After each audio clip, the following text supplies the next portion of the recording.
첫 주일 일부에 오셔서 함께 예배드린 여러분들에게 하나님의 그 놀라운 은혜가 충만하시길 소망합니다. 1년 중에 제일 무더운 지금 계절을 우리가 보내고 있습니다. 어제 기상대 예보를 보니까 강원도 강릉에 39도를 찍었더라고요. 이제 머지않아서 우리나라도 40도를 넘어서지 않을까. 정말 힘들고 어려운 그런 지치는 계절을 보내고 있습니다. 이럴 때 제일 좋은 것은 시원한 물속에 들어가서 몸을 담그는 거, 계곡에 가서 발을 담그고 시원하게 쉬는 겁니다.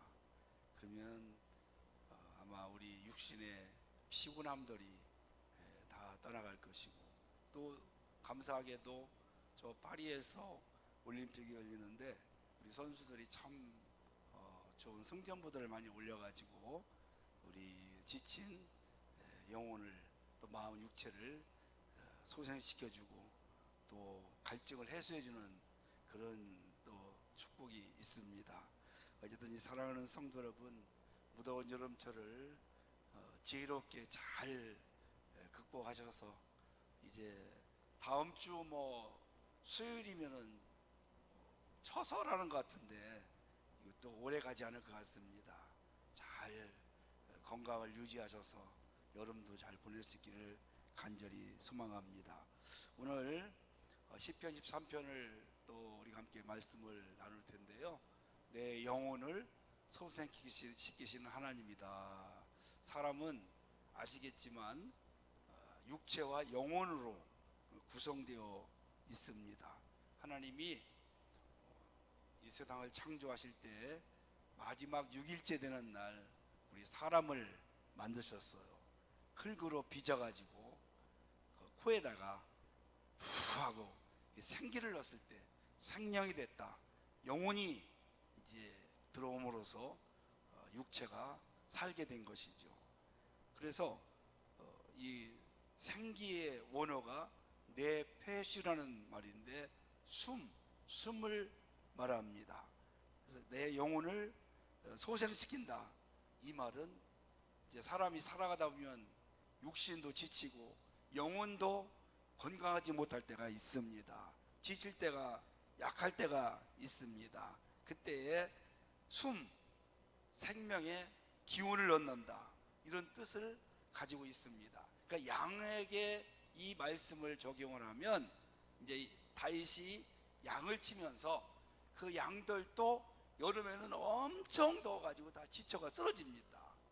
여러분 아시겠지만 양들은요 털이 많잖아요. 그래서 목자가 필요에 따라서 양들의 털을 깎아주는데, 이 양들이 정말 희한한 게 뭐냐면 겨울에는 털이 있어서 같이 붙어 있으면 덜 추울 텐데 겨울에는 각자 도생합니다.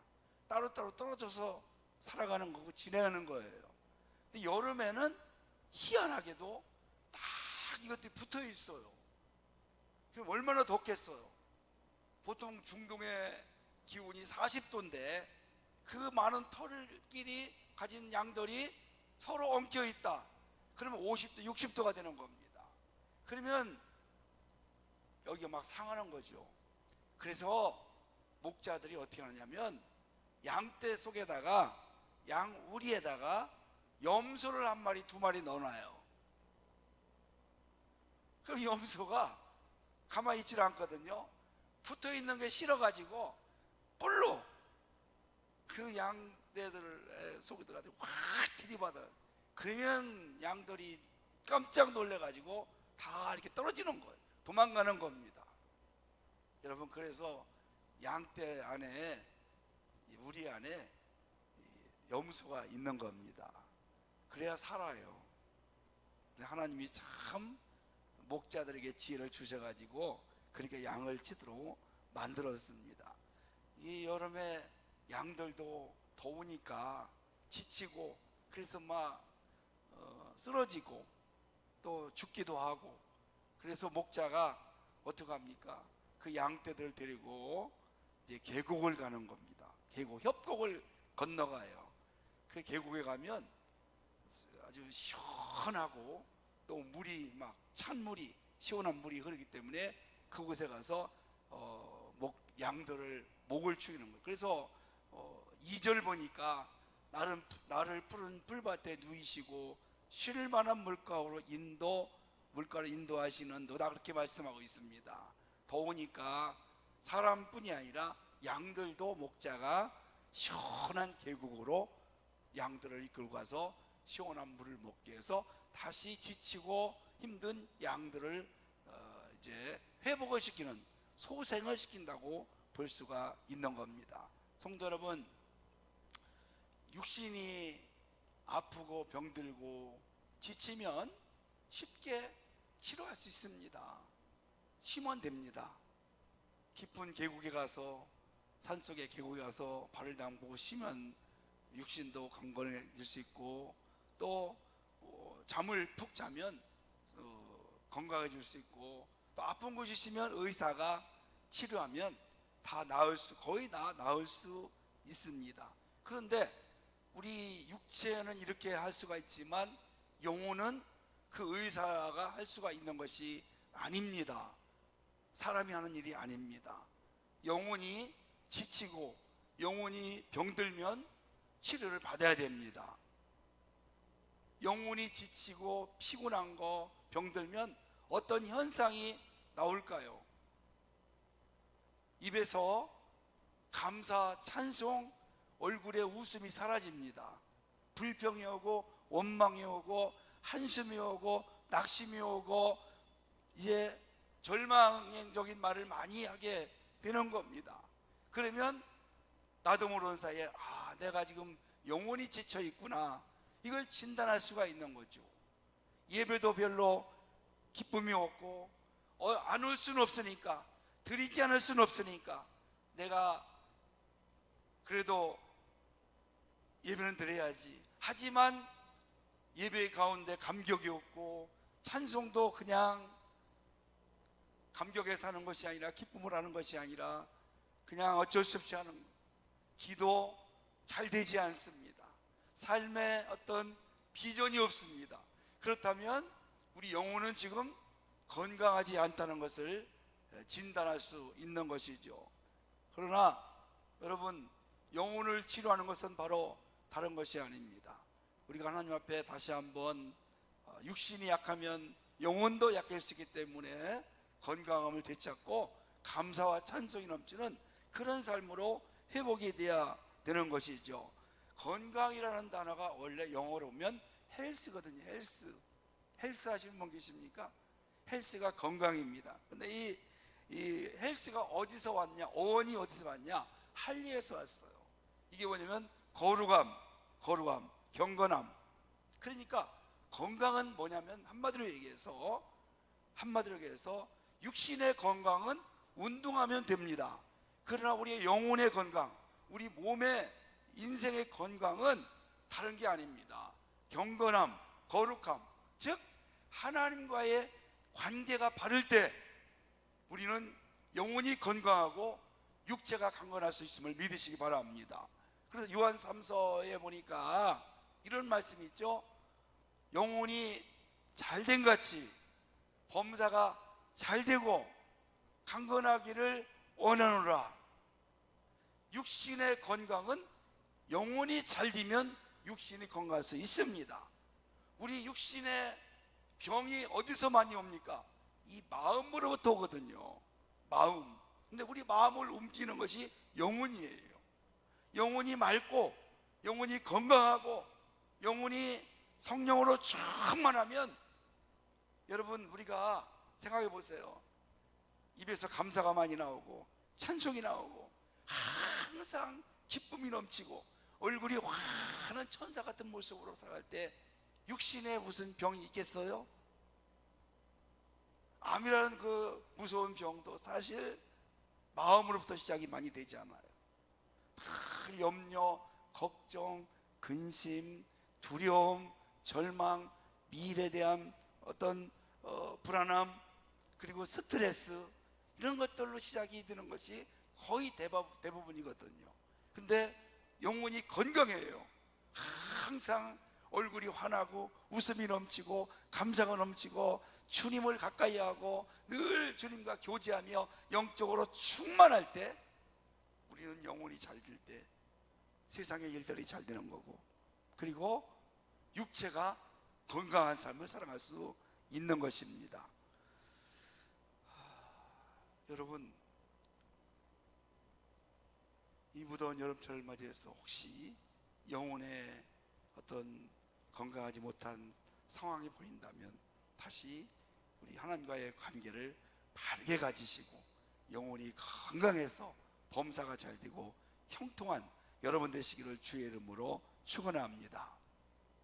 호주에서 8년 동안 양을 치던 목사님이 계셨어요. 목자로 8년 동안을 양을 쳐봤어요. 그분이 누구냐면 필립 켈러라는 목사님인데, 이 양들에 대해서 8년을 연구해 보니까, 같이 양들을 쳐보니까, 살아보니까 양이 어떤가를 잘 표현한 걸 제가 책에서 보았습니다. 양들은요, 좀 눕기를 좋아한대요. 눕는 걸 좋아해요. 움직이는 걸 싫어하는 거예요. 그래서 이렇게 잘 누우면, 누워가지고 있으면 혼자 일어나기가 어려운 게 양들입니다.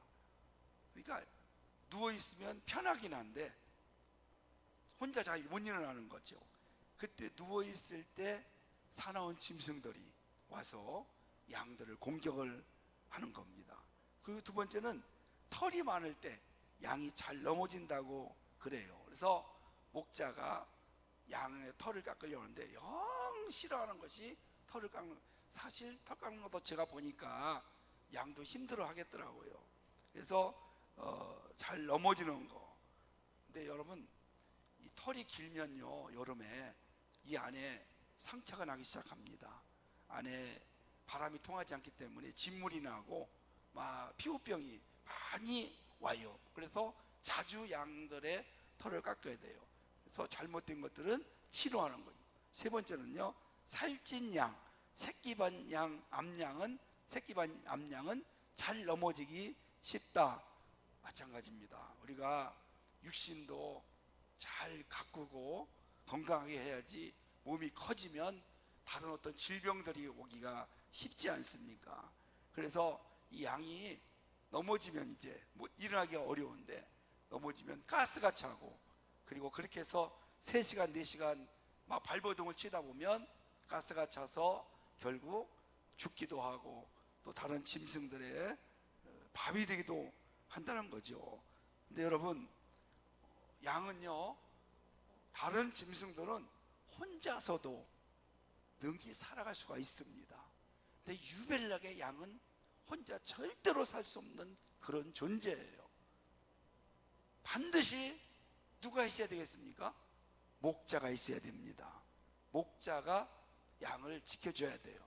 다른 짐승들을 목자가 인도할 때 보면 이 뒤에서 몰고 가거든요. 짐승들 한번 보셨어요? 뒤에서 쭉 몰고 가면 돼요. 근데 양은 반드시 목자가 앞장을 서서 양을 끌고 가야 돼요. 왜냐면 양들이요, 5m 앞을 볼 수가 없어요. 10m를 못 봐요. 사람은 몇 킬로도 볼 수 있잖아요. 근데 양들은 5m, 10m 앞을 볼 수가 없어가지고 목자를 가까이 따라가지 아니하면 양은 넘어지고 구덩이에 빠지고 절벽에 떨어지는 겁니다. 반드시 목자가 앞에 서서 인도해야 됩니다. 그래서 이사야 53장 1절 말씀을 53장에 보니까 6절 말씀 보니까 이런 말씀이 있죠. 우리는 다 양 같아서 그릇 행하여 각기 제 길로 갔거늘.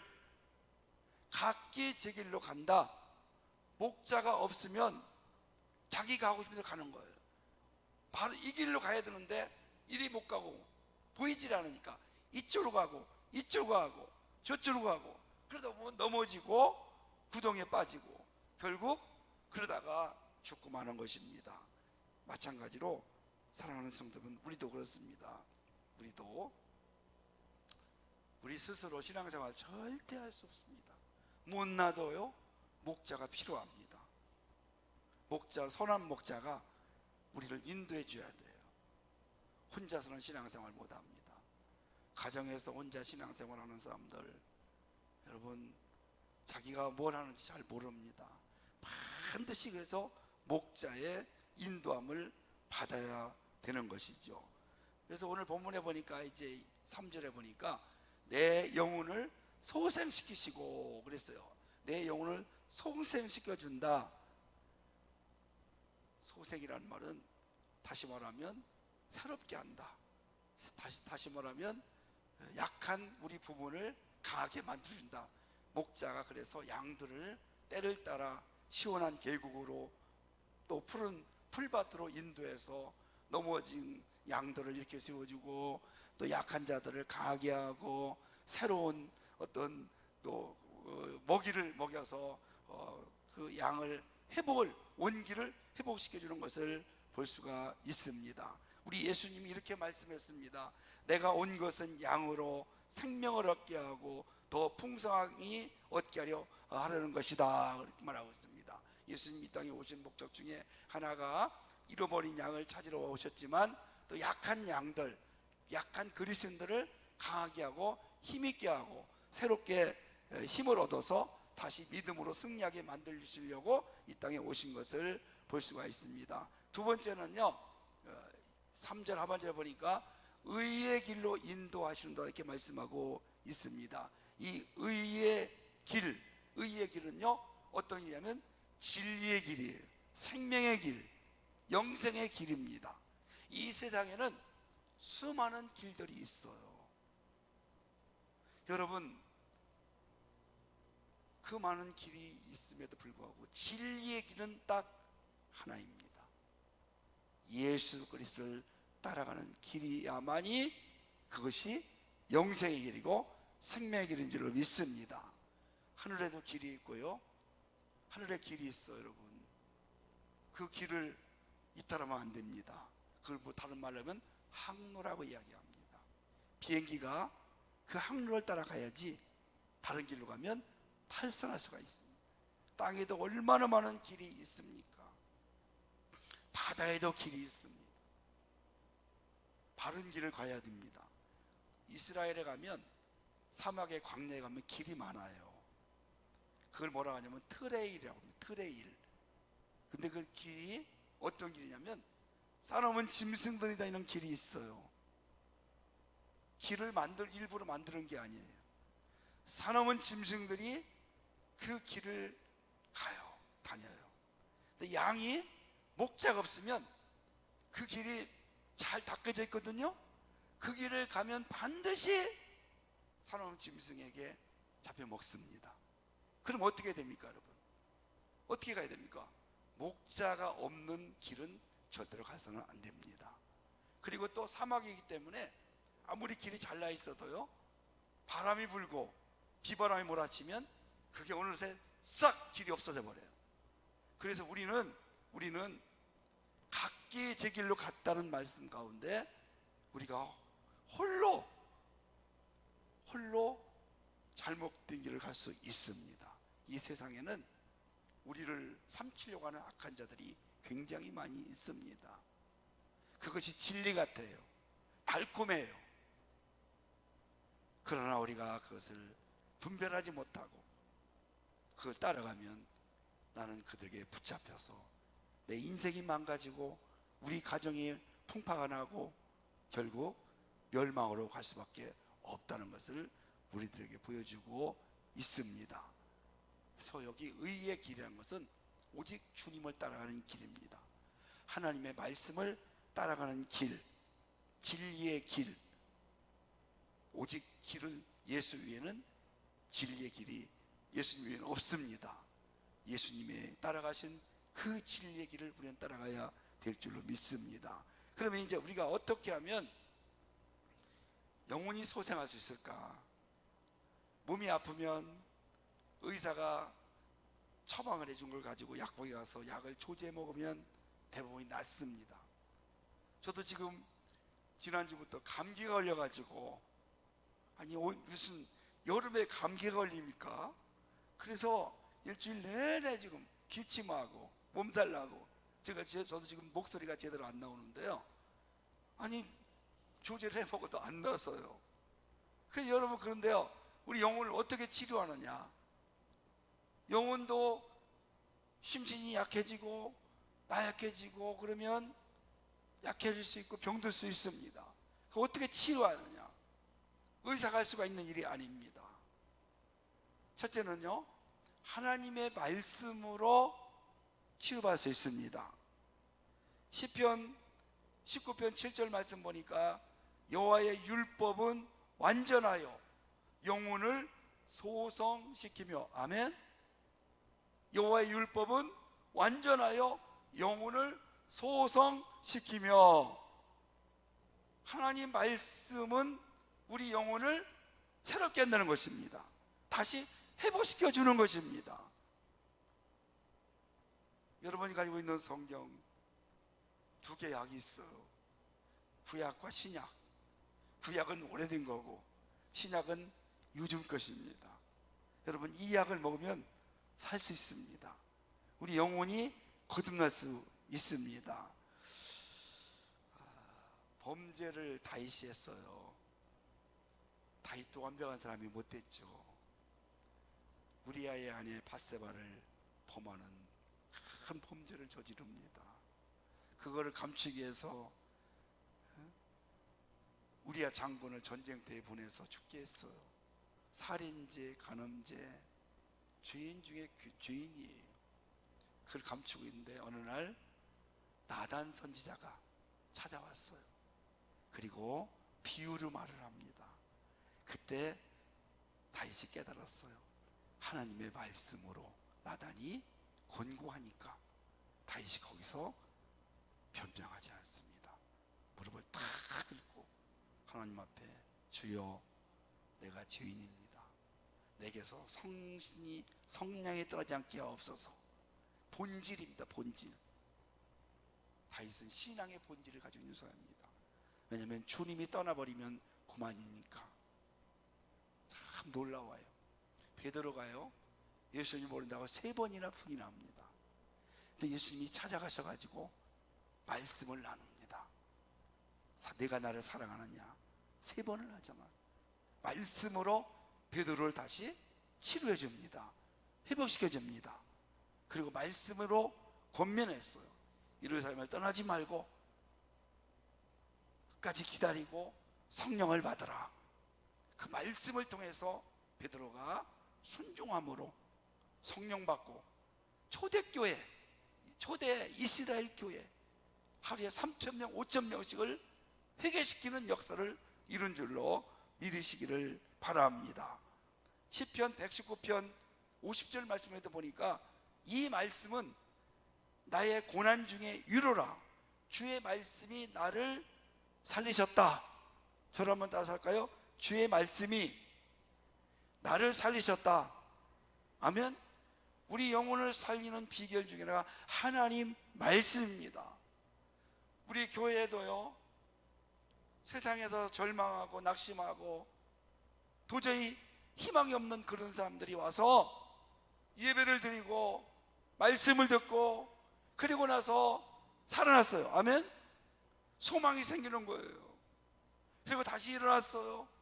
다시 회복했어요. 우리 영혼을 살리는 것은 하나님의 말씀인 줄로 믿으시기를 바랍니다. 링컨 대통령이 가장 미국에서 아직까지 위대한 대통령이 남아있어요. 9살 되던 애 어머니, 아버지는 미리 돌아가셨고 어머니가 9살 때 돌아가셨어요. 링컨이 9살 때 초등학교를 1년, 2년 조금 못 다녔어요. 그때 어머니가 죽으면서 뭐라고 말씀했냐면, 어머니가 가지고 있던 이 성경을 갑으로 물려주는 거예요. 유산으로 물려주는 거예요. 아무것도 없는 거예요. 오두막집에 통나무 오두막에 살았으니까. 그리고 뭐라 하는지 아십니까? 링컨아, 이 말씀대로 살아라. 엄마는 내가 몇백만 평의 땅을 갖기보다는 이 성경책 한 권을 언제나 옆에 두고 읽는 것이 훨씬 더 기쁘단다. 그래서 링컨은 어머니의 그 유언을 받아가지고 친구도 없지요, 의지할 사람 없지요, 돈 없지요, 배운 거 없지요, 아무것도 없음에도 불구하고 어머니의 유언을 가지고 성경을 날마다 읽고 성경대로 살아가는 겁니다. 그랬을 때 많은 실패가 있었지만 그 마지막 꿈을 이루었고 미국의 가장 유명한 대통령 역사에 남게 된 줄로 믿습니다. 여러분, 하나님의 말씀은 우리 영혼을 살리는 것뿐이 아니라 우리 인생을 축복으로 만드는 줄로 믿습니다. 그래서 이런 말씀이 있습니다. 사람이 떡으로만 사는 것이 아니요 하나님의 말씀으로 산다. 미국 휴스턴 제일교회 찰스 알센 목사님이 10편 23편을 중심으로 심령의 치료자 하나님이라는 책을 썼습니다. 거기 보니까 어느 날 어떤 분이 상담을 하러 왔는데 큰 회사의 사장이었어요. 이 사람이 그 회사에 말 따라 들어가서 열심히 성실하게 비상한 능력과 열성으로 일을 해서 사장까지 올라갔습니다. 그런데 사장이 되면서 견딜 수가 없어요. 불안과 초조와 염려와 걱정, 다른 회사와 경쟁하면서 쌓이는 스트레스, 그래서 큰 병을 얻게 돼요. 의사에 갔더니 이 병은 고칠 병이 아닙니다. 못 고칩니다. 대신 내가 목사님을 한번 소개하겠습니다. 가서 상담 받아보시죠. 목사님에게 찾아갔어요. 목사님이 그분 이야기를 듣더니 약을 지어주는 거예요. 봉투닥에서 약을 줘. 집에 가서 펴보시고 요대로 하십시오. 뭔가 봤더니 시편 23편 말씀을 목사님이 써서 약봉지만한 종에다가 준 거예요. 이대로 해야 됩니다. 하루에 5번씩 약을 드십시오. 아침에 일어나서 잠자리에서 일어나서 한번 읽고, 아침 먹고 한번 읽고, 점심 먹고 한번 읽고, 저녁 먹고 한번 읽고, 잠자기 전에 한번 읽으십시오. 이렇게 일주일 동안을 하십시오. 그 사장님이 그대로 하루 이틀 지나니까 마음에 평안이 오기 시작합니다. 마지막 일주일 되니까 완전히 희생이 돼가지고 소생이 돼서 소성이 돼서 다시 영혼의 힘을 얻고 열심히 일을 해서 더 큰 기업을 이루었다는 그런 일화가 있습니다. 사랑하는 성도 여러분, 여러분의 영혼은 건강하십니까? 여러분 날마다 하나님의 말씀, 영혼의 치료인 하나님의 말씀을 묵상하기를 주의 이름으로 축복합니다. 내가 영원히 살면 다른 사람을 살릴 수 있음을 믿으시기 바랍니다. 두 번째는 기도로 영원히 살 수 있어요. 기도는 하늘의 능력을 받는 비결 중에 하나입니다. 기도하다가 성령 받습니다. 능력 받습니다. 힘이 있습니다. 여러분, 우리 모두 영혼의 강건함을 가지고 다른 영혼들을 살리는 생명의 주관자 되시기를 주의 이름으로 축원합니다.